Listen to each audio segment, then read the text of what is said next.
Hola. La plática antes de iniciar con todo lo que conlleva nos permite alegrar el momento antes de prepararlo todo. Así que bienvenidos todos ustedes quienes están aquí y a través de las redes sociales. Les damos la bienvenida. Un placer una vez más invertir este tiempo y aún sus respuestas, comentarios, sus preguntas van a ser bienvenidas, así que por favor tengan la libertad de expresarlo y de una manera nosotros estaremos ya tratando de superarlo. Bien, en el libro de los Hechos, es el capítulo 3, vamos a concluirlo. Y este es muy interesante puesto que está hablando acerca de cosas que están relacionadas con un futuro y no con el presente. Es prácticamente lo que está dirigiéndose en relación con el pueblo de Israel y no con la iglesia. Siempre tenemos que entender el contexto para ubicarnos en tiempo y forma y de esa manera tener la apreciación correcta. Así que antes de iniciar vamos a orar y pedir a Dios nos guíe, nos dirija, nos dé la capacidad y dejar todo aquello que este día nos enfrentó para tener la calma en el nombre del Señor. Por favor, si alguno de ustedes nos ayuda orando. Yo. Adelante, Ale. Señor, te damos gracias, Padre, por este día que hoy nos diste, mi Dios, Señor, y por la oportunidad de podernos reunir para conocer más de tu palabra, Señor, para entenderte mejor, Señor, y te damos todo el honor y la honra. Ábranos nuestro entendimiento esta noche, que sea tu Espíritu Santo que nos llame, que nos hable, Padre, y nosotros estemos atentos a ti. Te damos gracias, Señor, en Cristo Jesús. Amén, amén. Bien, recordaremos que este hecho o este capítulo 3 es el resultado de lo que había acontecido en el día de Pentecostés. Una gran cantidad de preguntas se habían estado formulando y el Espíritu Santo ahora en Pedro estaba propiciando respuestas, proveyéndole el don de sabiduría, de revelación, de conocimiento, el don de fe, don de sanidades y milagros. Todo estaba fluyendo en ese contexto.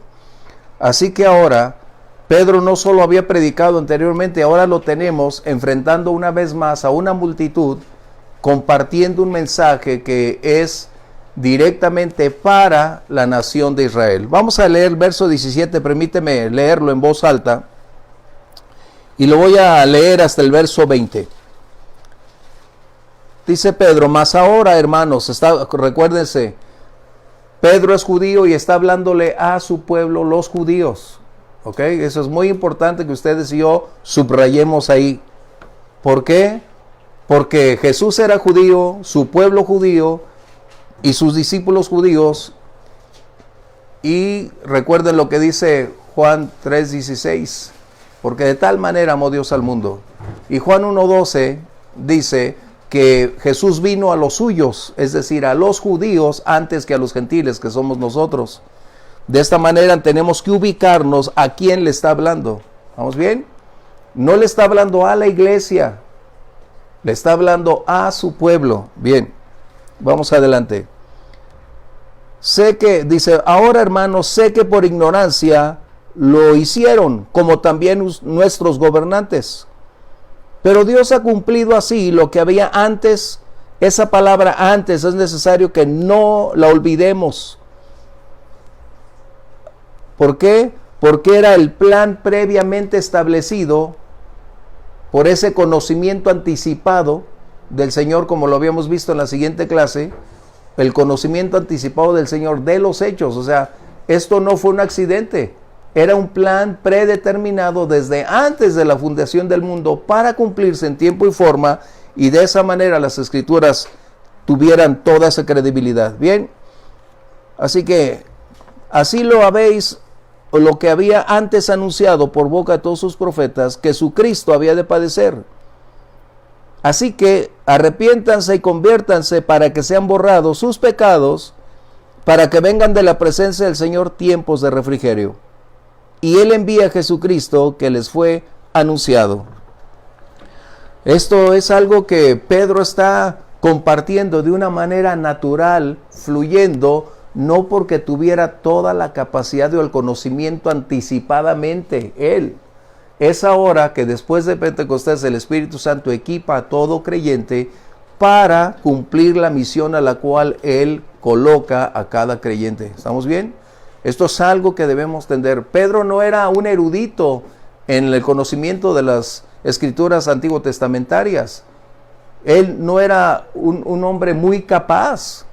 Quien realmente era capaz era Pablo, que había estado bajo los pies del maestro, del doctor, pudiéramos decir, en teología de ese tiempo. Así que Pedro, estamos viendo que es el don de sabiduría fluyendo a través de él para compartir las verdades que estamos teniendo. Pero a manera de introducción, tenemos que recordar una gran verdad, que existe una severa advertencia en relación con la ignorancia. Muchas personas pueden ser ignorantes por condición, circunstancia, pero hay quienes deciden ser ignorantes voluntariamente. Pero la ignorancia no exime de responsabilidades. No elimina las consecuencias o lo que se tiene que enfrentar. Eso es algo que nosotros debemos siempre mantener muy claro. En toda esfera de nuestra vida es así. En cualquier esfera de nuestra vida. Por ejemplo, si tú vas a otra ciudad y tristemente das una vuelta o el semáforo está en alto y dices, es que no lo vi, eso no te exime de enfrentar la responsabilidad que se tiene. Y eso es lo que Pedro está haciendo énfasis como primera pauta a continuar. ¿Por qué? Porque era necesario de enseñarle y decirle al pueblo que su condición espiritual de ceguera, de ignorancia, los había llevado a realizar lo que aconteció con Jesucristo, ¿sí? ¿Qué sucede entonces? Que esta ignorancia, además del celo que los gobernantes tenían cuando Jesús estaba caminando sobre esas calles polvorientas de Jerusalén, convirtieron este hecho en una realidad que proféticamente cientos de años había estado ya declarado. Por eso, reitero, verso 18, para que ustedes lo tengan ahí, dice, lo que antes había sido anunciado, que Cristo había que de alegrarse, de irse de vacaciones. No, ya estaba hecho. Es decir, que esto ya estaba dentro del plan y del propósito de Dios. Lo vimos en la clase anterior o la anterior, otra, hablando de la presencia de Dios, que es precisamente esto. Bien, la ignorancia en griego es agnoia. Esta palabra significa falta de conocimiento. Aquí lo que vamos a ver en el Antiguo Testamento es prácticamente el hebreo y en el Nuevo Testamento el griego. Y estas son las palabras que nos dan una riqueza. Nuestro español es rico, pero no igual que el griego.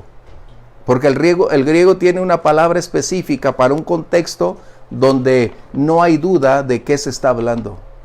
Y nosotros, aunque es rico nuestro español, y mejor que el de muchos puedo decir, pero finalmente hay un momento en que no nos da toda la transparencia. Tenemos que colocar frases, verbos para establecerlo. Y con el griego, cada palabra es muy clara.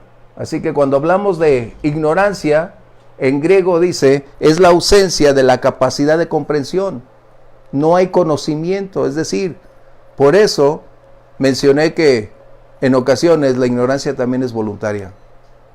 Muchas personas no quieren accesar a tener una oportunidad de cambiar. Bien, vamos a ver en Lucas 23, verso 34, hablando en relación con la ignorancia. ¿Por qué?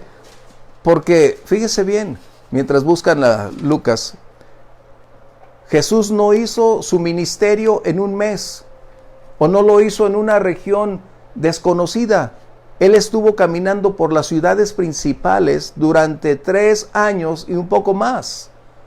Y en todo lugar siempre fue la misma enseñanza, las sinagogas, los centros de reunión, el templo que Salomón había construido.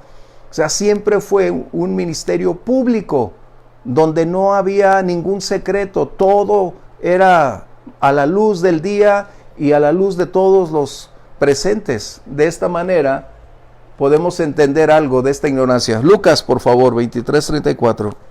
Y Jesús decía: Padre, perdónalos porque no saben lo que hacen. Y repartieron entre sí sus vestidos, echando suertes. ¿Qué estaba haciendo? Jesús entendía que era una falta de conocimiento, pero eso no los iba a eximir de sus responsabilidades. ¿Sí?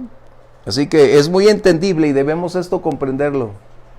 Una fue ignorancia, pero en otros vamos a encontrar que por envidia también lo hicieron la víctima. ¿Cuál era el punto? El problema de ellos era colocar de una manera clara lo que ellos conocían cientos de años de las Escrituras.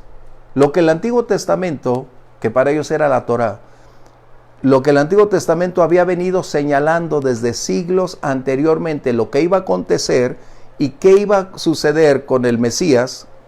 Para nosotros el Mesías es en hebreo, el Mesías, el ungido, el enviado, el escogido. Y en griego el Cristo es la misma función. O sea, cuando tú hablas del Mesías y hablas del Cristo, ese nombre habla de la función que él iba a desarrollar. ¿Ok? Por eso es importante que nosotros tengamos ese contexto. La función que él iba a desarrollar y lo que se iba a cumplir en él.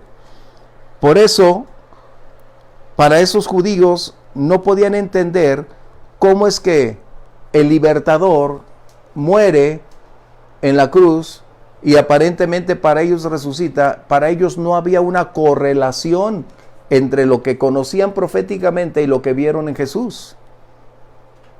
Esa era la raíz de su ignorancia, el no haber complementado y estudiado cuidadosamente que todas aquellas palabras proféticas durante los periodos diversos donde Dios habló a través de los profetas, incluyendo a Moisés, era mostrar la pulcritud, la efectividad, la precisión de cada una de esas profecías para cumplirse en un tiempo, en un momento, con las personas, las palabras y las circunstancias específicas. Es decir, Dios nunca hizo nada de una manera superficial. Todo estaba, como dijeran, meticulosamente escrito, probado, y todo tendría que cumplirse de la manera como estaba definido. ¿Sí? ¿Comentarios? Okay, excelente, porque Pedro, al estar compartiendo este mensaje, está señalando desde la encarnación, porque recordemos, cuando celebramos Navidad, ¿qué dice Isaías? He aquí la Virgen concebirá y tendrá un hijo y llamará su nombre Emmanuel. Emmanuel, que significa Dios con nosotros. No solo se había declarado de qué manera o cómo sería el nacimiento virginal en que Jesús estaría involucrado, sino nos decía quién, en dónde y de qué manera las cosas iban a suceder. Por eso es que la Escritura era muy clara al respecto. Y para ellos resultaba muy difícil, para los judíos de ese tiempo y para la mayoría de los judíos de hoy, relacionar a un hombre llamado Jesús con una gran verdad que para ellos han estado esperando por miles de años. Para los judíos tienen 4,000 años esperando eso, o más de 4,000 años, esperando al Mesías. Y es lo que se trata este capítulo. No está hablando a la iglesia, reitero, no está hablando a la iglesia esta parte final. Está hablándole a la nación judía, como hasta el día de hoy. ¿Vamos bien? ¿Comentarios? Bien, versos 19 y 20 nos da entonces la oportunidad de entrar en un contexto donde nos podemos dar cuenta que Dios es un Dios de oportunidades. Gracias. ¿Pusiste agua? Pones por ahí arriba. Gracias. ¿Y cómo me agrada eso? Porque Dios sigue dándonos oportunidades cada día. No importa cuántas veces le fallemos, mientras volvamos a Él, Él siempre seguirá dándonos oportunidades. Eso, ¿cómo de verdad lo puedo disfrutar? Porque a veces nosotros somos más intensos, más rígidos, más inflexibles, pero tenemos un Dios amoroso que siempre tiene la disposición de perdonarnos. Qué grato. Así que, Pedro, entonces, yo no sé si ustedes lo pueden ver de esta manera, pero cuando vemos a Pedro antes de Pentecostés, un hombre que le falló al Señor, un hombre que lo negó 3 veces, un hombre que se ocultó, un hombre que estaba, al igual que los otros, detrás de la oscuridad para no estar en riesgo por su vida. Pero cuando viene Pentecostés, es decir, cuando viene el bautismo, la llenura, el descenso del Espíritu Santo, que es lo que acontece, ya no es la naturaleza que Pedro estaba acostumbrado. Ahora una nueva naturaleza estaba emergiendo para que a través y en armonía con la del Señor, la palabra, la conducta, todo pudiera fluir para hacer la voluntad de Dios como estaba determinado. Y esa es la misma oportunidad para nosotros. El Espíritu Santo no era prerrogativa de un círculo religioso, es decir, de una jerarquía como los apóstoles, ni tampoco para el pueblo judío. Esta era una abierta declaración para todos aquellos que nosotros creemos en el Señor. Bien.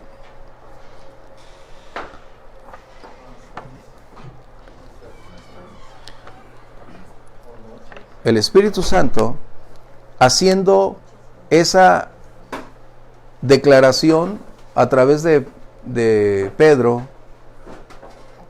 hay algo que a veces decimos Pedro, decimos Juan o decimos Pablo, pero recordemos, aunque hay esa disposición en el ser humano, en estos momentos el Espíritu Santo está propiciando esa actividad, esa acción con los dones de sabiduría, de revelación, para establecer el hecho que Dios estaba colocando una vez más ante su pueblo.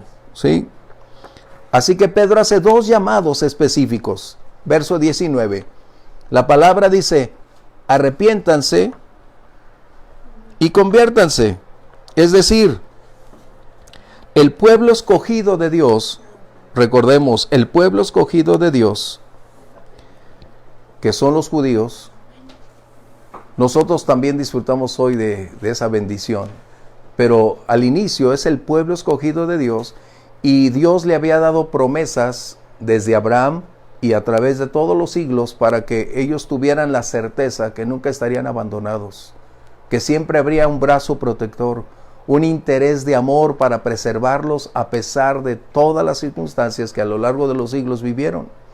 De esta manera, Pedro ahora, por el Espíritu Santo, dice, hay 2 cosas que es necesario que ustedes hagan. La primera, dice, ¿cuál es? El arrepentimiento. Y esta palabra que tenemos aquí, arrepentimiento, en griego es metanoeo. Esta palabra, cuando hablamos de arrepentimiento, significa un cambio radical de pensamiento. Es decir, no pensar de la misma manera como anteriormente lo hacíamos. Aunque el arrepentimiento es un sentir profundo, básicamente es dar un giro de 180 grados en nuestro curso y estilo de vida. Lo que antes hacíamos cesa de ser.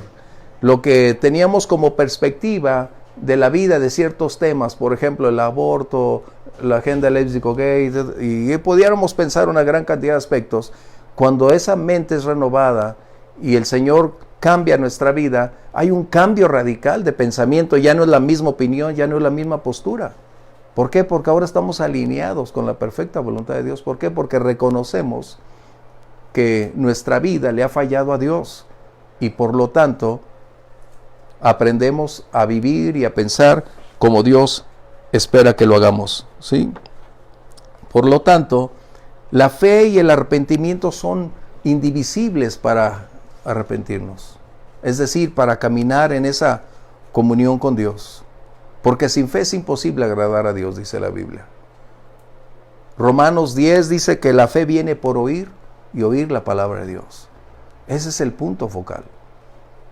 Así que cuando hablamos de arrepentimiento, no es un sentimiento, no es sentirse mal.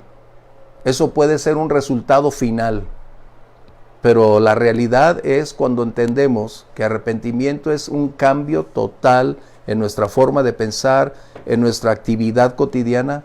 ¿Por qué? Porque hoy lo estamos viendo con Dios. No es un cambio de pensamiento, recuerden. Ese es el punto focal. Y cuando hay ese cambio y nos alineamos entonces con la voluntad del Señor, hay un cambio en nuestra conducta. Un giro de 180 grados. Si antes íbamos hacia el sur, ahora vamos al norte. Si antes hacíamos esta práctica, ya no está. Como resultado de lo que estamos haciendo. ¿Sí? Comentarios. ¿Qué significaba entonces para ellos arrepentimiento? Arrepentirse en relación con lo que estábamos hablando, de haber desechado a Jesús como el Mesías.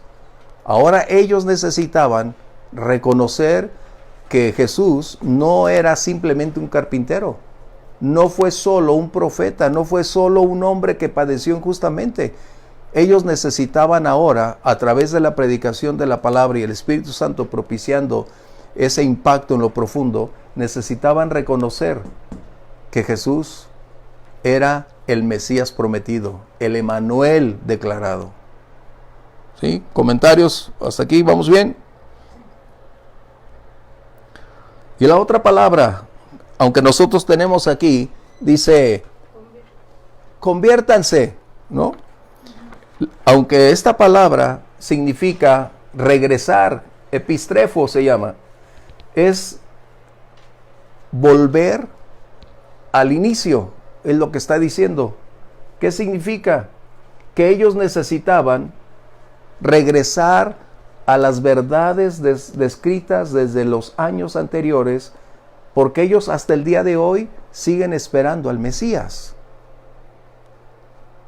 Hasta el día de hoy Israel sigue teniendo atentados con una gran cantidad de naciones, aun cuando se jacten de que tienen paz y tienen un armamento, aún todavía están en esa disputa, puesto que mientras no acepten a Jesús como el Mesías, no habrá paz.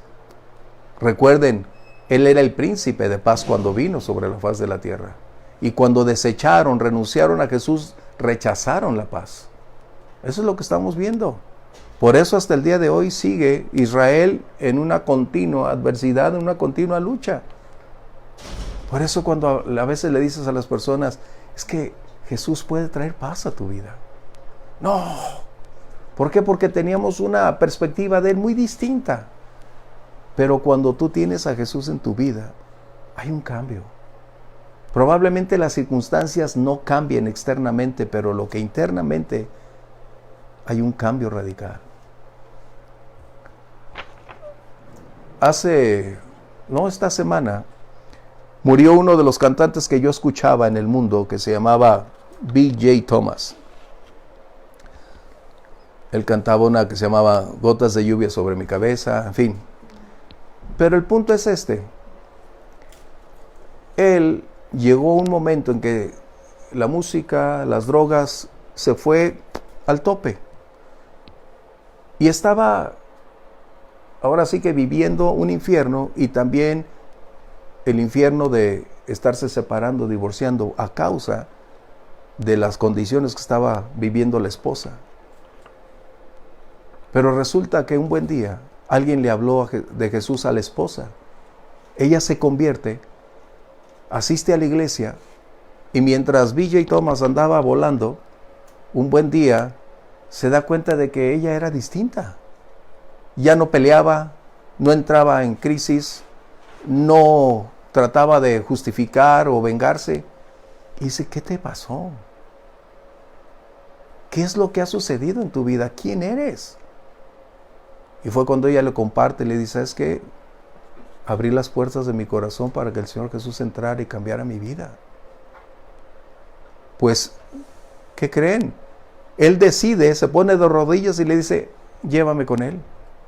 Cuando él acepta al Señor Jesús, se van las drogas, se va todo, y él se dedica a hacer una vida siguiendo cantando música gospel, como ellos dicen, música cristiana, y graba 11 o 12 LPs en aquellos tiempos, y esa es algo que cambió su vida, y él cambió e influyó en la vida de otros, diciéndoles que lo único que puede cambiar y transformar una vida era tener el amor del Señor dentro de ellos.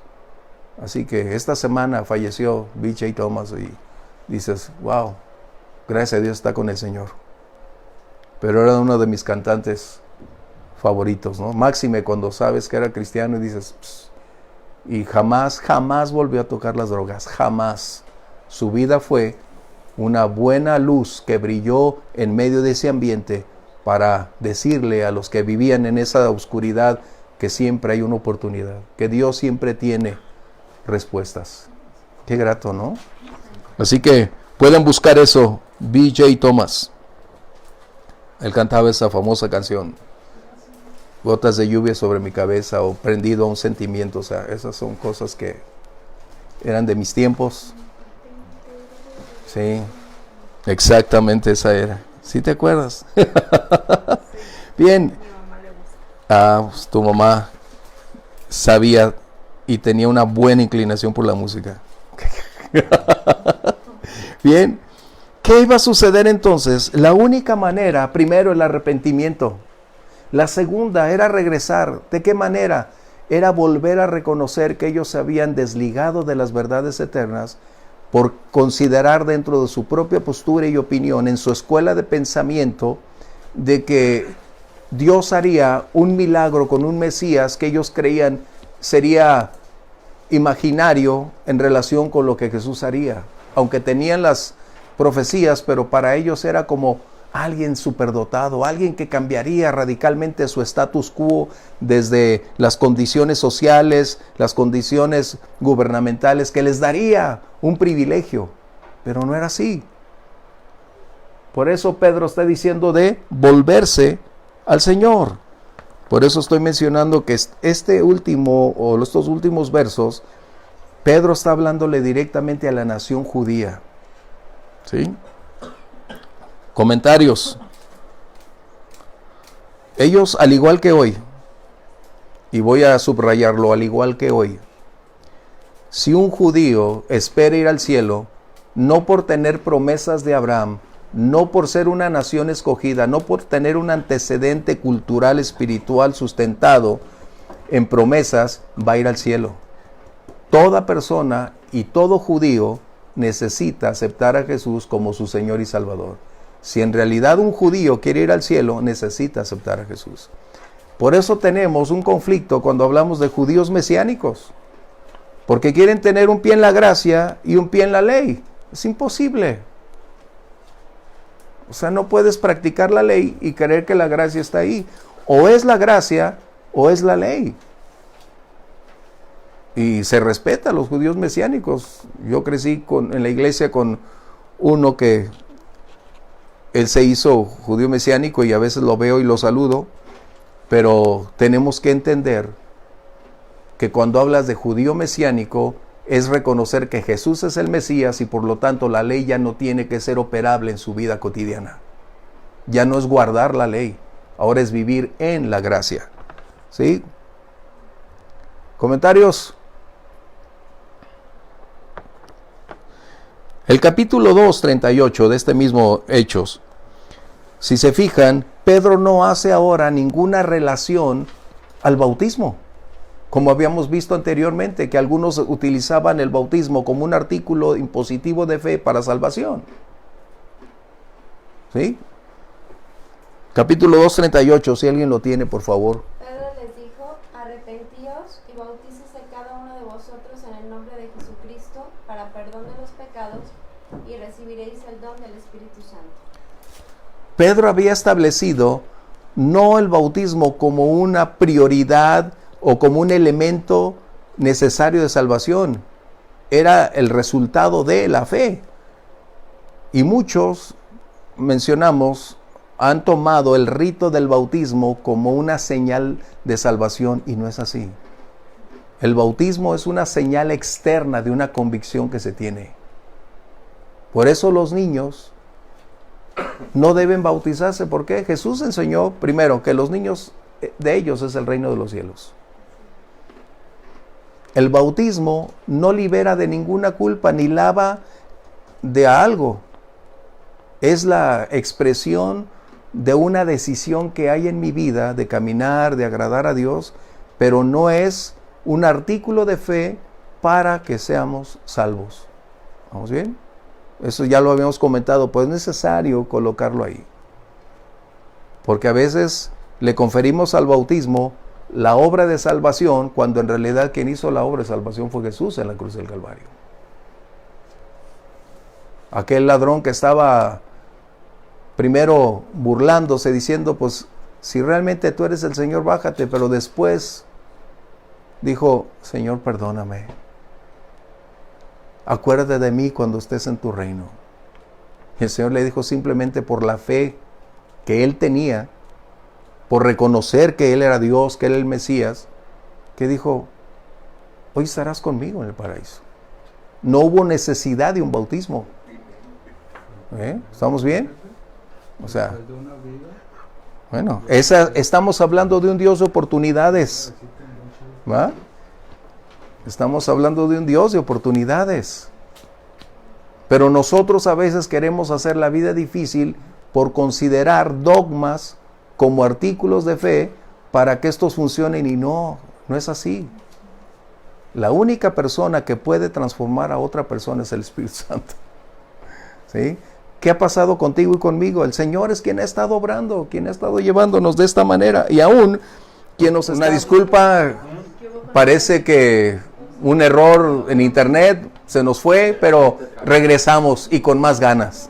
Estábamos comentando cómo es que en vivo algunos momentos se vuelven críticos, pero finalmente, viendo desde la perspectiva grata, decimos, gracias a Dios, hubo, como dices aquí, un break para poder hacer algo de plática. Bien, habíamos dicho entonces acerca que el bautismo no es esencial en la salvación, es decir, no es la fuerza, el imperativo para que una persona sea salva.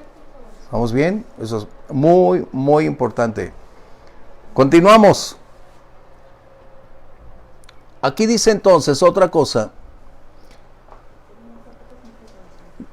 Dice, para que vengan, verso 19, regresamos al capítulo 3, verso 19.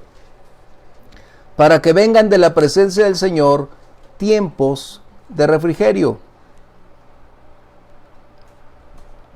¿Qué significará eso? ¿Qué significará eso? Son dos cosas muy importantes. La primera, que Jesús al ascender a los cielos, recuerden, estuvo por 40 días después de resucitado con sus discípulos, instruyéndoles acerca del reino, haciéndoles claridad o la claridad de todas las palabras que se ven escrito de él, para que a ellos la misión que les asignó fuera cumplida específicamente. En Pentecostés, 10 días después del ascenso de Jesús, se derrama el Espíritu Santo, y es precisamente el evento al cual nos estamos refiriendo, en el cual ahora, al entrar el Espíritu Santo, se cumplen prácticamente todas las profecías para que Jesús fuese reconocido como el Mesías, y ahora el Espíritu Santo dando testimonio de la palabra, de la gracia, del amor del Señor. Bien, estas palabras que dice aquí, tiempos de refrigerio, está directamente relacionado con el milenio. O sea, wow, por eso lo estoy diciendo, este final del capítulo está hablándole a los judíos. Bueno, aquí esto, nada más por ver. Así que dice, así que arrepentíos y convertíos, para que sean borrados vuestros pecados. Así es. Después, para que venga de la presencia del Señor tiempos de refrigerio, y Él envía a Jesucristo que os fue anunciado. ¿Verdad? ¿Y si los judíos se hubieran arrepentido? Bueno, a esa es la gran interrogante. Solo dos cosas podemos decir, y es muy buena la pregunta. ¿Por qué? Porque se ha hecho esa pregunta a lo largo de los siglos. Entonces tenemos que tener la certeza, al menos en dos aspectos muy preponderantes. La primera, si los judíos ahí se hubieran arrepentido y se hubieran convertido como nación, no como individualmente, como nación, tendríamos que hablarlo, como nación. Si eso hubiera sucedido, Dios hubiese hecho posible que el Mesías apareciera. Es decir, pero en la presencia de Dios, en el conocimiento previo, eso es presciencia, en el conocimiento previo de todas las cosas, Dios conocía que esto iba a acontecer. Es decir, el rechazo de los judíos, su ignorancia, no harían viable que en ese momento se cumpliera esa palabra profética. Aunque, si ellos se hubieran arrepentido, Dios lo hubiera hecho, porque era la promesa. Y aquí Pedro predica únicamente a los judíos, ¿no? Exactamente. O sea, está tratando de convertir a los judíos. Así es. No tomando en cuenta a los gentiles. Pablo todavía no estaba en el escenario todavía. Todavía no estaba en el escenario. Aunque vamos a ver ahorita que los gentiles, que somos nosotros, los no judíos, no estábamos fuera de los planes de Dios. Pero era necesario que se cumpliera primero en los judíos toda la palabra profética. Vamos al libro de Zacarías, Piedras del Río, no, Zacarías 12, 10, 14. ¿Ok? ¿Por qué? Porque todas estas palabras están conectadas con la segunda venida del Mesías. Es decir, para nosotros es la segunda, para ellos probablemente la definirían como la primera, pero en realidad sería la segunda venida del Mesías. Zacarías 12. Y derramaré sobre la casa de David y sobre los moradores de Jerusalén espíritu de gracia y de oración, y mirarán a mí, a quien traspasaron. Esa es la frase que tenemos que subrayar.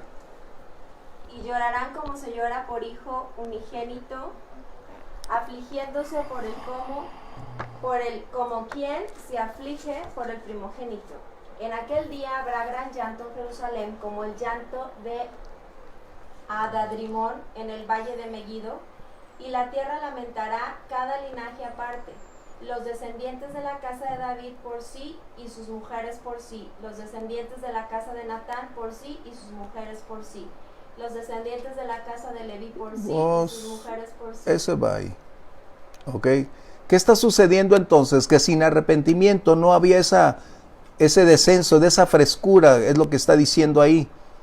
Pero lo que tenemos que subrayar es lo siguiente. Mirarán a mí, ¿qué dice? Al que traspasaron. Ese es el punto focal que tenemos nosotros muy claro. ¿Por qué? Para los judíos, hablar del tiempo de la restauración de todas las cosas es cuando la aparición del Mesías se hiciera realidad. Para nosotros, que conocemos ahora la palabra y tenemos ya todos los antecedentes, sabemos que ese tiempo se ubica en el milenio. El milenio es el tiempo después de que la iglesia es raptada, después regresa el Señor y es cuando se establece el milenio. ¿Sí es? Vamos a ver Deuteronomio 30, 1 al 3, y otro que tenga Romanos 11, verso 25 al 27. ¿Por qué? Porque cuando Dios habla de restaurar todas las cosas, está en relación con todas las palabras proféticas que previamente se habían declarado. Deuteronomio 30, 1 a 3. Aquí está hablando Moisés al respecto. Dice, sucederá que cuando hubieren venido sobre ti todas estas cosas, la bendición y la maldición que he puesto delante de ti, y te arrepintieres en medio de todas las naciones a donde te hubiera arrojado Jehová tu Dios, y te convirtieres a Jehová tu Dios, y obedecieres a su voz conforme a todo lo que yo te mando hoy, tú y tus hijos con todo tu corazón y con toda tu alma, entonces Jehová hará volver a tus cautivos y tendrá misericordia de ti y volverá a recogerte de entre todos los pueblos. Te volverá a recoger de entre todos los pueblos. A donde te hubiere esparcido Jehová tu Dios. La palabra restitución quiere decir llegar al punto de inicio, volver a colocar las cosas como nuevas. Así que para el pueblo judío, los tiempos de refrigerio no era algo desconocido para ellos, que desde niños conocían la palabra. Esas frases para ellos eran muy normales. Por eso para nosotros quizá no entendemos cierto lenguaje o no es tan claro cuando alguno de los escritores coloca frases, porque debemos entender que le está hablando a su pueblo, a su contexto espiritual, cultural, social, para establecer el porqué de las cosas. Y Pedro está utilizando esa frase como una evidencia tangible que Dios va a restaurar todas las cosas, pero hasta que el pueblo de Israel se arrepienta. ¿Ok? Romanos 11, por favor. 11 versos 25 al 27. Porque no quiero, hermanos, que ignoréis este misterio, para que no seáis arrogantes en cuanto a vosotros mismos. Eso le está hablando, eso le está hablando a quienes, a nosotros los no judíos. ¿Ok? Pablo está escribiendo en base a todo ese arsenal de conocimiento que él adquirió bajo Gamaliel, que era el doctor de la ley. Por lo tanto, Pablo había llegado a ese mismo nivel, pero sin el Espíritu Santo, aquellas palabras solo lo habían convertido en un ser dogmático, que no tenía una aplicación espiritual con lo escritural. Pero ahora que el Espíritu Santo está en Pablo, todo ese arsenal, gracias a Dios, que pudo adquirir intelectualmente, ahora el Espíritu Santo está utilizando toda esa gran capacidad para hacer esta revelación a quienes, tanto a judíos como a gentiles. Pero aquí en Romanos está hablándole directamente a los que no eran judíos. Les está dando una explicación. Vas a leerlo, por favor. Que ha acontecido Israel endurecimiento en parte hasta que haya entrado la plenitud de los gentiles. Perdón, ¿qué dice ahí? Vamos a aclararlo. Cuando habla de la plenitud de los gentiles, está diciendo que cuando la gran mayoría de los no creyentes se conviertan, entonces viene el siguiente momento. Vamos a ir adelante. ¿Estamos bien? ¿Sí se entiende? Ok, ¿después de cuándo se va a convertir Israel? Primero los gentiles. En otras palabras, cuando Israel decidió rechazar a su Mesías, cuando decidió rechazar al príncipe de paz, dos cosas le sucedieron. Dejó de ser el reloj de Dios, y la iglesia tomó ese lugar. Y la segunda es que ahora la iglesia, es decir, los gentiles, tendrían la oportunidad de conocer a Dios, y cuando la gran mayoría, que tú y yo no sabemos cuántos ni en qué número, pero cuando se llegue al término que Dios lo ha dictaminado, entonces vendrá una vez más las palabras proféticas cumpliéndose para que Israel regrese no solo a su nación, porque ya se cumplió eso en el 1948. El 14 de mayo de 1948, Israel volvió a ser nación oficialmente, aunque tienen 73 años de independencia, pero en el 48 fue oficialmente nación. Adelante con la lectura. Vendrá de Sion el libertador, que apartará de Jacob la impiedad, y este será mi pacto con ellos, cuando yo quite sus pecados. Wow. Los tiempos de restitución o los tiempos que vienen de frescura no serán hoy ni mañana. Por eso a veces cuando escuchamos a bastantes hombres en profecía o escriben libros, las lunas rojas y Israel ya está ahí, ya no vamos a acabar. No.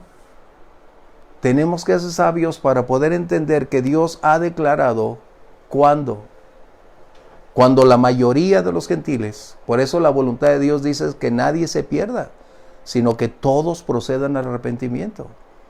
No está diciendo cuántos van a entrar, nos está diciendo que a ti y a mí nos compete decirle al mundo que vendrá un día cuando esto terminará y tenemos un destino eterno al cual podemos arribar, y ese destino se determina aquí y ahora, aceptando a Jesús, como Pedro está diciéndole a su propio pueblo. ¿Sí? Y entonces, cuando todos estos que llamamos la iglesia, que van a ser raptados, cuando sea la parousia, ¿qué va a suceder? Entonces la gran mayoría de judíos se convertirá. ¿Van a decirlo fuerte? Dice Omar que entonces sí. Que sí va a ser cierto. Eso estamos bien. Comentarios. Ahora recuerden, cuando hablamos de la restauración, es porque será la teocracia la que vuelva a emerger, la que se vuelva a operar. El reino de Jesucristo, el reino mesiánico, es lo que va a propiciar que se gobierne sobre la faz de la tierra. ¿Comentarios? ¿Sí? Lo que un día Israel rechazó por teocracia cuando decidieron cambiar a Dios por Saúl,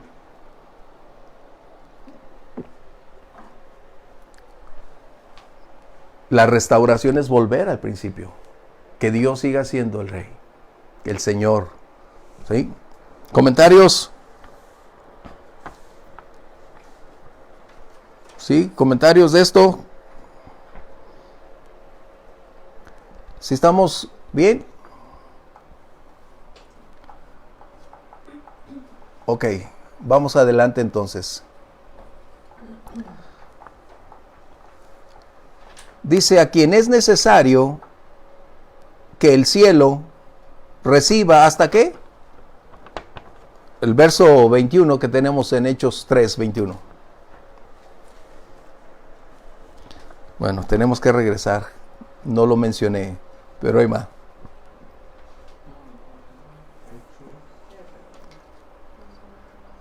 Lo voy a leer yo.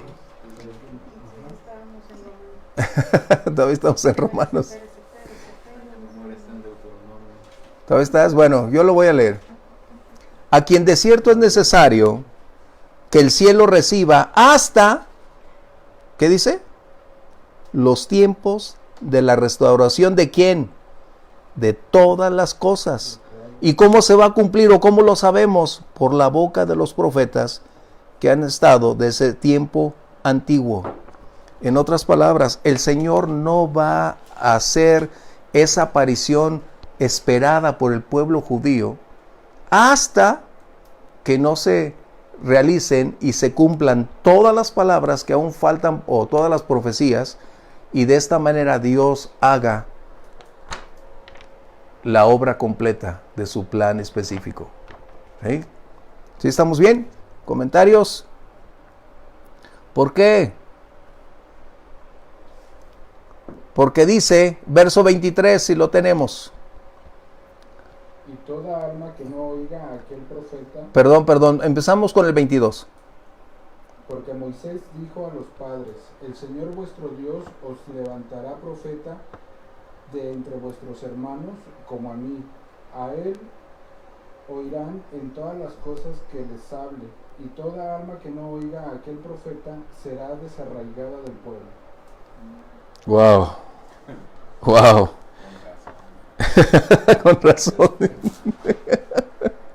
Miren, Él es un Dios de oportunidades. ¿Cuántas?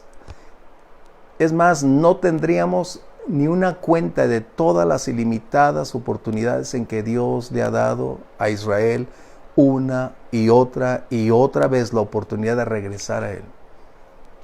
De hecho, prácticamente todos los profetas en el Antiguo Testamento, su mensaje fue: regresen, vuelvan, conviértanse. ¿Por qué? Porque Dios eligió un pueblo especial para que fuera su tesoro, distinto a los demás, con leyes que las naciones aledañas no poseían, ni conocían. Y se escribe el derecho, se coloca a favor de la familia, se establece los derechos de la mujer. O sea, hay una gran cantidad de condiciones que no se conocían. Pero la constitución que el Señor les brindó era única y era especial. Que de hecho la gran mayoría de constituciones de los países de nuestro mundo tienen su origen ahí. De ahí es donde toman prácticamente todo. Todo el occidente está basado primero en la Biblia, se toman los mejores conceptos y lo establecen en una constitución. Hay un autor que se llama Thomas Hobbes, que de ahí va a ser la constitución de Inglaterra, de ahí va a tomar la constitución liberal en la ilustración, y de ahí a todo el mundo se empezó a basar. Sí. Pero está basado en la Biblia. Por ejemplo, Thomas Jefferson también en Estados Unidos, todos ellos que venían de un movimiento de los puritanos que salieron de Inglaterra para tener la libertad de adoración y servir a Dios, es como nace en Estados Unidos la propiciación como resultado de haber adquirido ya ese conocimiento previo, tener la Biblia, y por ella es que deciden hacer la Constitución, y es una de las más completas, aunque el día de hoy no se lleve a cabo, pero... Incluso desde el principio de Estados Unidos la libertad de culto estaba basada en que, o sea, no en las diferencias, sino en lo que nos une. O sea, podían convivir menonitas, podían convivir todo tipo de cristianos, pero mientras que en Europa no, en Estados Unidos, en las 13 colonias, ya se hablaba que era, volvemos a los temas como que muy, los contextuales, ¿no? Los recurrentes. O sea, que decía uno, eran muy vanguardistas para su tiempo, mientras en Europa no estaban en una guerra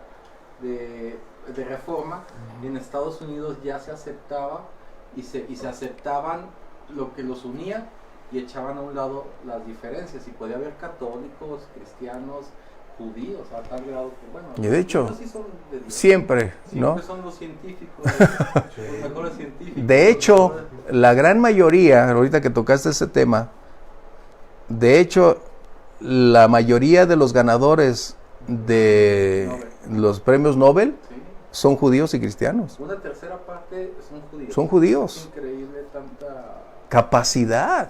Y son los filósofos. Einstein, o sea, todos ellos eran... ¿Por qué? Acabamos de leer las promesas que Dios les dio. Y Dios sí. No teníamos ahí. Bien, continuamos pues. Adelante. Pedro está mencionando que hay dos propósitos específicos cuando se habla del arrepentimiento. La primera, Dios es individual, nuestra relación con Dios es individual. Y cada judío, como cada una de nosotros o como personas, necesitamos individualmente arrepentirnos y caminar con Dios. Eso es algo que no puede sustituirse. No es colectivo, hablando en una fe personal. Es como cuando tienes tu familia, yo tengo mi fe, pero mis hijas no sé si van a tener la misma fe, aunque espero que el día de mañana adquieran mi misma fe y van a caminar conmigo. Pero cada uno tendrá que tomar su decisión. Eso es lo que esperamos. Y el segundo propósito que Pedro está colocando para manifestar que el cumplimiento de las promesas de Dios deben hacerse realidad es que la nación como tal, individualmente, como nacionalmente, requiere reconocer que Jesús es el Mesías para que solo y hasta entonces Dios cumpla sus promesas. Ahora, pastor, esto lo está diciendo igual afuera del templo, ¿no? Con el paralítico. Sí, ¿no? Estamos hablando después de... anunciando que van a ser expulsados, ¿no? Que van a ser desarraigados de su pueblo. O sea, vamos, no bueno, esta es lo que es la advertencia que tenemos. Pero vamos antes de entrar a ese punto. Por ejemplo, en el capítulo 1, verso 6 de este mismo Hechos, vamos a tomarlo. Los judíos, es decir, los discípulos, están hablando con Jesús antes de que Él ascienda. Vamos a esperar con calma. 1:6. A ver si alguien lo tiene, por favor. Los que se habían reunido le preguntaron diciendo: Señor, ¿restaurarás el reino a Israel en este tiempo? Y el 7 dice: y les dijo: no os toca a vosotros saber los tiempos o las sazones que el Padre puso en su sola potestad. Wow. Esto implicaba la misma pregunta: ¿cuándo va a ser restituido? Recuerden, esa fue una pregunta constante con Jesús. ¿Ya? ¿Tú eres? ¿En ti confiamos? ¿Las cosas van a suceder? Y Jesús retira la posible respuesta que a ellos les pudiera dar otro tipo de conducta. No les toca a ustedes conocer cuándo será ese día. Y dice, porque solo el Padre o solo el Señor tiene esa capacidad. En otras palabras, ni ángeles, ni hechiceros, ni espiritistas, nadie conoce el final. Eso es algo que debemos tener muy claro. Dios tiene en su prerrogativa divina determinar el día y la hora. No me acuerdo en qué carta de Pablo también está esperando ese momento, ¿no? Que está escribiendo, o sea, de que ya va a llegar la venida de Cristo. Sí, de hecho él se suma y está diciendo, los que quedemos, vamos a ser arrebatados. 1 Tesalonicenses 4. Okay. Así, él también se incluye en esa oportunidad. Fue la última carta. Pero el día y la hora no lo sabemos. Por eso cuando leemos las declaraciones de Jesús en Mateo, Juan, Lucas, cuando le preguntan, ¿cuándo serán estos últimos días? Les da señales, pero no habla de fechas. No establece un día específico. Nos brinda oportunidades para ir entendiendo que nos estamos acercando o que estamos ya en ese proceso final, pero el día y la hora todavía no lo sabemos. ¿Sí? Es como la mujer que va a dar a luz, solo sabe, por lo general, la que va a tener cesárea, y a veces ni llegan a la fecha porque empiezan los dolores y se van antes. Mucho menos la que tiene parto natural. ¿Cuándo van a hacer? Pues me dijeron que para abril o para mayo, ¿no? No, ya aunque te den los dolores, no van a ser en ese momento. Ah, bueno, pues Están 20 horas ahí. tú eres mamá, entonces es algo que podemos decir, ¿no? Así, lo que el Señor Jesús está enseñando es que no dependamos de una fecha, que no miremos que el tiempo transcurre. Nuestra mirada debe estar en el cumplimiento de las promesas que están ahí. ¿Sí? Comentarios. ¿Qué está sucediendo? Algunos han dicho que Pedro está haciendo una oferta al pueblo de Israel. Y no es así. Lo que Pedro está haciendo es estableciendo las condiciones para el cumplimiento de las promesas. ¿Estamos bien? No está ofreciendo u ofertando el reino, porque el reino les pertenece. Desde un principio las promesas fueron dadas a ellos. ¿Cuáles eran las promesas? Déjame ver si lo coloqué aquí. Sin lugar a dudas, sí, lo tengo un poquito más adelante. Génesis 12:3. Me voy a adelantar un poquito.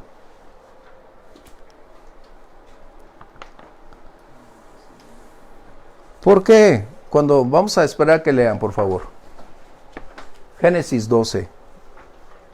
Dios está hablando con Abraham. Bendeciré a los que te bendijeren y a los que te maldijeren maldeciré. Y serán benditos en ti todas las familias de la tierra. ¿Qué estaba diciendo Dios? No solamente te voy a bendecir a ti, Abraham, no solamente a través de ti vas a tener un pueblo numeroso, sino que la función que ustedes van a tener cuando sean bendecidos es que ustedes sean de bendición a todo el mundo en su entorno y ustedes sean los proclamadores de esa gracia y de ese amor de Dios. Pero falló Israel y hasta el día de hoy sigue fallando porque al no conocer al Mesías, ¿qué mensaje va a comentar o publicar? ¿Sí? ¿Sí estamos bien entonces? Por lo tanto, cuando Pedro establece o les recuerda las condiciones para el establecimiento del reino, de la restauración de todas las cosas y disfrutar de las bendiciones prometidas, era necesario el arrepentimiento y volverse a Dios. En otras palabras, el Señor no vendrá a menos que Israel no se convierta. Wow. Para ti y para mí parece imposible, pero por casi 2000 años Israel estuvo vagando de pueblo en pueblo, acechados, golpeados, desarraigados, en conflicto, y fue hasta el 48 en que Dios cumplió su promesa. Lo que parecía imposible se hizo realidad. Las naciones aledañas musulmanas estaban ejerciendo toda su fuerza para impedir que se tomara una decisión de esa naturaleza. Pero Dios sabe cómo mover corazones para que las cosas sucedan. El Imperio Otomano era imposible. Exactamente. Tenía 500 años en el territorio, tenía todo, o sea, un ejército muy fuerte, ¿no? Así es. Sí, está increíble. Ok. ¿Vamos bien? ¿Comentarios? Bien, vamos a lo que mencionó acerca de Moisés. Esto es, la palabra siempre será la fuente de revelación. Para ellos y para nosotros, porque Dios es el mismo. Dios es inmutable. Él no cambia porque nosotros llegamos a la ciencia y la tecnología como la tenemos. La Biblia no requiere actualizaciones porque no es un libro temporal, es atemporal, es decir, sus principios y enseñanzas son permanentes. Jesús dijo, el cielo y la tierra pasarán, pero mi palabra no. Por eso a veces queremos tomar la palabra para, bueno, de acuerdo a mi cultura, de acuerdo al lugar donde estoy, no. Es Dios en todo lugar y esa es su voluntad para toda persona y en cualquier tiempo y momento histórico. ¿Sí? Vamos a ver entonces lo siguiente. Moisés, vamos a ver Deuteronomio 18, por favor, 15 al 16, mientras lo buscan. Pedro está hablando de una manera tan fluida, con un alto grado de conocimiento. Y debo decirles, esto era la obra del Espíritu Santo, proveyendo un don de sabiduría, de revelación, de conocimiento. Eso es lo que necesitamos. Como a veces que colocas ahí, el Señor nos llene, el Señor nos dé en las peticiones de varones, ¿no? Que eso lo necesitamos. Me acuerdo que el maestro de Biblia, que ya partió con el Señor, que teníamos el hermano Pablo, su consejo de todos los días era sabiduría, hermano. Siempre ora por sabiduría. Y sí, cuán importante. Es que también es bien difícil haber conformado una iglesia, ¿no?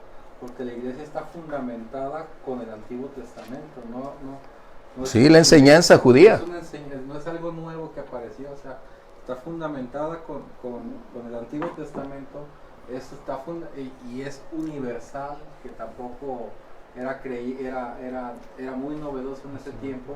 Agarraba a quien sea y no le importaba si eras esclavo o si eras amo. O sea, esa es la gran oportunidad de conocer el mensaje del Evangelio. Es a toda persona, sin importar condición, circunstancia, estatus. ¿Por qué? Porque el valor de un alma es lo que hace posible que el Evangelio llegue a todo el mundo. Bien, Moisés declaró, vamos a leer lo que dice en el capítulo 18 de Deuteronomio, 15 y 16, por favor. Dice, profeta de en medio de ti, de tus hermanos, como yo, te levantaré. Por favor, ahí. Moisés está diciendo que va a venir un profeta, en qué condiciones, en qué modelo, cuál sería la función que iba a realizar. ¿Qué dice? Como yo. Ok, ¿qué hizo Moisés? Vamos haciendo un momento histórico. Vamos a hacer una retrospectiva y vamos a situarnos como si estuviéramos frente a Moisés. A veces me agrada cuando yo leo la Biblia, es como trasladarme y tratar de ver esa imagen, porque eso me enriquece. Eso me hace como moverme, como estar ahí, vivir el momento. A lo mejor a veces trato de escuchar a Moisés fuertes, así, ¿no? Pero trato de verlo. Ahora, si tú y yo nos volvemos hacia atrás, es como si fuéramos ahí, viendo la película. ¿Qué hizo Moisés? Moisés fue llamado a ser el libertador. Él vino porque un pueblo estaba oprimido, tenía más de 400 años bajo un yugo de esclavitud, donde el clamor, las lágrimas, el anhelo de ser libres, el deseo de que Dios cumpliera su promesa de libertarlos, como lo dijo Abraham, ellos estaban esperando un libertador y el Señor levantó a Moisés. Después, Moisés los llevó de la esclavitud a la libertad, de Egipto a la tierra prometida. Ser el portavoz de la voz de Dios para que su pueblo caminara a lo largo de los años. Eso es lo que está diciendo Moisés, que ese profeta vendría en similares condiciones.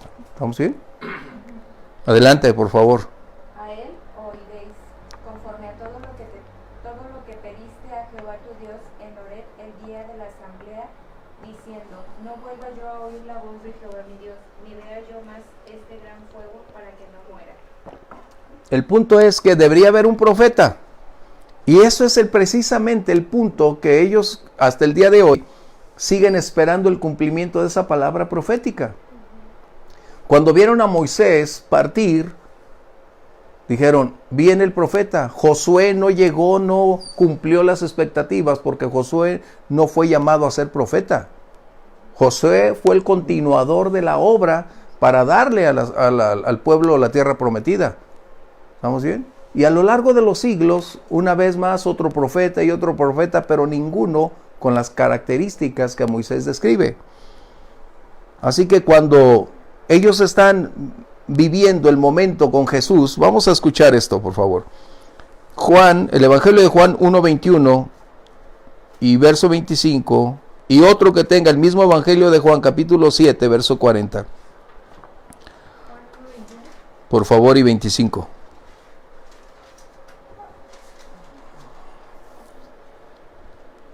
¿Por qué? Porque el profeta les haría revelar o hacer conocer la voluntad de Dios. Juan 1:21. Y le preguntaron, ¿qué pues? ¿Eres tú Elías? Dijo, no soy.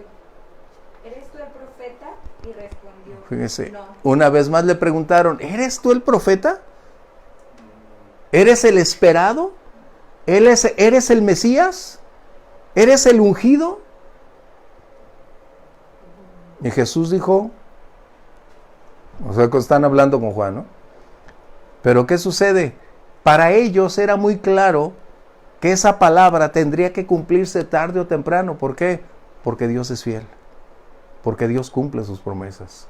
Pueden pasar años o en este caso siglos, pero el plan y el propósito de Dios se cumple. Verso 25, por favor. De ese Juan. Y le preguntaron y le dijeron, ¿por qué pues bautizas si tú no eres el Cristo, ni Elías, ni el profeta? ¿Por qué te tomas atribuciones que no te competen? Estamos esperando al profeta, es decir, al Mesías. Y si tú no eres, ¿por qué estás haciendo eso? ¿No? Ok, 7:40 por favor, y ya creo que concluimos con esto. Esta clase me agrada porque tenemos que hablar de pasado, presente y futuro, y estamos hablando ya no de la iglesia, recuerden, estamos hablando de la nación de Israel. Entonces algunos de la multitud oyendo estas palabras decían, verdaderamente este es el profeta. O sea, por las cosas que se estaban evidenciando, algunos lo señalaron como el profeta, pero no se convirtieron, ¿no? Y ese es el punto.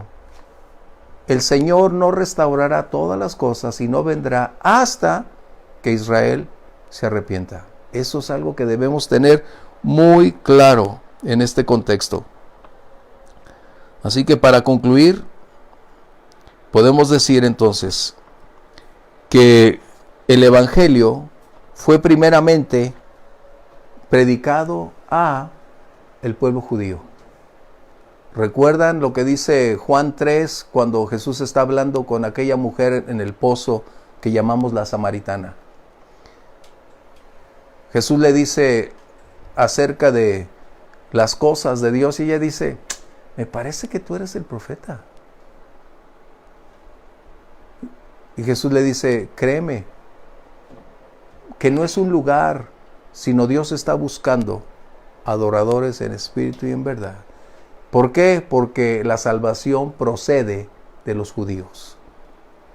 Esto es algo que a muchas personas no les agrada porque consideran que el pueblo judío es un rechazo, fueron los que mataron a Jesús, y no. Tenemos que entender que es el pueblo escogido por Dios, y aun cuando su negativa, su ignorancia, su rechazo propició que tú y yo le conociéramos al Señor, un buen día ellos vendrán. ¿Sí? ¿Comentarios antes de partir? ¿Preguntas? Yo cuando no hay preguntas y no hay Dios digo, ay, ¿será cierto? Buenas noches, dice el hermano Peña. Buenas noches, hermana. Digo, si está claro, o si está muy claro, gracias a Dios. Bien, esta parte final, reiterando en la conclusión final. La iglesia no está mencionada ahí en ningún momento. Todas estas palabras solo tienen un trasfondo histórico y espiritual en relación con la muerte de Jesús y su propio pueblo, los judíos. La iglesia no va a experimentar lo que ellos están esperando porque nosotros ya tenemos la certeza, nosotros tenemos una relación y tenemos un destino seguro. Y sabemos que en cualquier momento el Señor puede venir por su iglesia y qué excelente. Pero para los judíos necesitan reconocer que Él es el Mesías, necesitan arrepentirse y necesitan volverse al Señor. ¿Sí? Vamos a dar gracias entonces a ustedes, a todos ustedes a través de las redes. Qué excelente que tuvimos la oportunidad de compartir 1:15, que es más o menos el tiempo. Así que vamos a dar gracias. Señor, te agradecemos la gran oportunidad de compartir hoy, por enseñarnos que tú eres un Dios de oportunidades, que cuando confesamos nuestra falta y nos volvemos a ti, tus brazos de amor continúan extendidos para levantar y fortalecernos, para mostrarnos que el Mesías prometido en Jesús se cumplieron todas esas palabras. Y hoy te agradecemos también por enseñarnos que tu pueblo necesita conocerte. Oramos por Israel. Señor, abre su corazón, alumbra los ojos de su entendimiento, revélate a su vida, Señor, para que ellos vengan pronto al conocimiento y aceptación de que Jesús es el Mesías preparado, Señor. Gracias te damos en el nombre de Jesús. Amén.